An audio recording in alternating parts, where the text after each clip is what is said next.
এতিয়াৰ পৰা ৰাজ্য চৰকাৰৰ যিকোনো কৰ্মচাৰীৰ প্ৰাকৃতিক মৃত্যু হলেও তেওঁলোকে ষ্টেট বেংক আৰু ইউনিয়ন বেংকৰ পৰা 10 লাখ টকাৰ লাইফ ইন্সুৰেন্স লাভ কৰিব।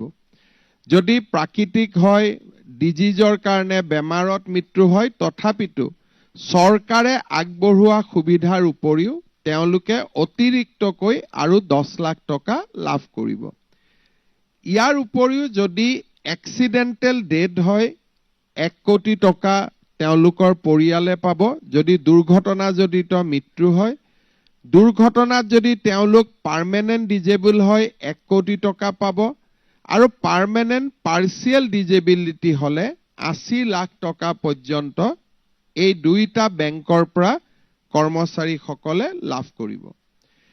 আজিৰ দিনটোত ৰাজ্যৰ প্ৰশাসনীয় ব্যৱস্থাক আৰু এটা আমি নতুন দিগন্তলৈ লৈ গলো। নিযুক্তিৰ ক্ষেত্ৰত স্বচ্ছতা তাক আমি অসমে আজি যি ভাৰতবৰ্ষক পথ দেখুৱাইছে, সি ইতিমধ্যে ৰাষ্ট্ৰীয় স্বীকৃতি পাব সক্ষম হৈছে আৰু অসমৰ ৰাইজেও নিযুক্তিৰ স্বচ্ছতাক অতি উষ্ণভাৱে আদৰণি জনাইছে। আমি আজিৰ পৰা বদলি বা ট্ৰান্সফাৰ প্ৰক্ৰিয়াত এটা স্বচ্ছতা আনিব খুজিছো। তৃতীয় আৰু চতুৰ্থ শ্ৰেণীৰ কৰ্মচাৰীসকলে ট্ৰান্সফাৰ বিচাৰি চৰকাৰী কাৰ্যালয় দুৱাৰে দুৱাৰে ঘূৰি ফুৰাটো এটা নিত্য নৈমিত্তিক কথা আছিলে। নাৰ্ছৰ পৰা আৰম্ভ কৰি ফাৰ্মাচিষ্টৰ পৰা পুলিচ কনিষ্টবলৰ পৰা তেওঁলোকে চৰকাৰৰ দপ্তৰে দপ্তৰে ট্ৰান্সফাৰ পোষ্টিং বিচাৰি ঘূৰি ফুৰে আৰু বিভিন্ন ক্ষেত্ৰত ই ৰাজনৈতিক হস্তক্ষেপৰো এক প্ৰক্ৰিয়া হৈ পৰে। আজি আমি এটা পোৰ্টেল মুকলি কৰিছো যাক স্বাগত সতীৰ্থ বুলি কৈছো। এই পোৰ্টেলটো প্ৰত্যেক বছৰে 1 জানুৱাৰীৰ পৰা 28 ফেব্ৰুৱাৰীলৈকে খোলা থাকিব।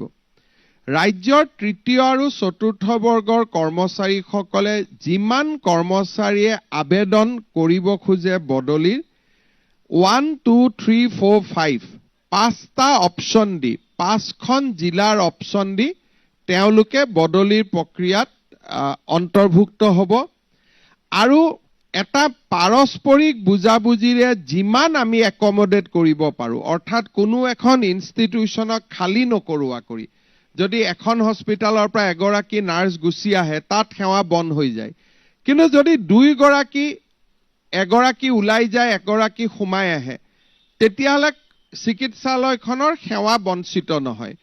সেইকাৰণে আজি আমি এটা নতুন পোৰ্টেল ভাৰতৰ ভিতৰতে প্ৰথম আমি এটা নতুন স্বচ্ছতা আনিছো যে এতিয়াৰ পৰা তৃতীয় আৰু চতুৰ্থ বৰ্গৰ কৰ্মচাৰী গোটেই বছৰটো ট্ৰান্সফাৰ পোষ্টিং হৈ নাথাকে। জানুৱাৰী মাহত পোৰ্টেলত আবেদন কৰিব, 28 ফেব্ৰুৱাৰীলৈকে পোৰ্টেল খোলা থাকিব।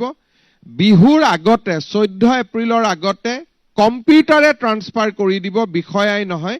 কম্পিউটাৰে লোকেট কৰিব যে এওঁ শিৱসাগৰৰ পৰা ধেমাজি আহিব খুজিছে, এখেতে ধেমাজিৰ পৰা শিৱসাগৰত আহিব খুজিছে। কম্পিউটাৰে তাক লোকেট কৰিব, কম্পিউটাৰে ডিসাইড কৰিব আৰু ডাইৰেক্টৰৰ ডিজিটেল সিগনেচাৰত ট্ৰান্সফাৰ অৰ্ডাৰ ওলাই যাব। তাত মেনুৱেল হস্তক্ষেপ কাৰোৱে নাথাকিব। সেই স্বচ্ছতাৰ আৰু এটা স্বচ্ছ নিযুক্তিৰ পিছত স্বচ্ছ বদলিৰ এটা নতুন প্ৰক্ৰিয়ালৈ আজি অসমে খোজ দিলে।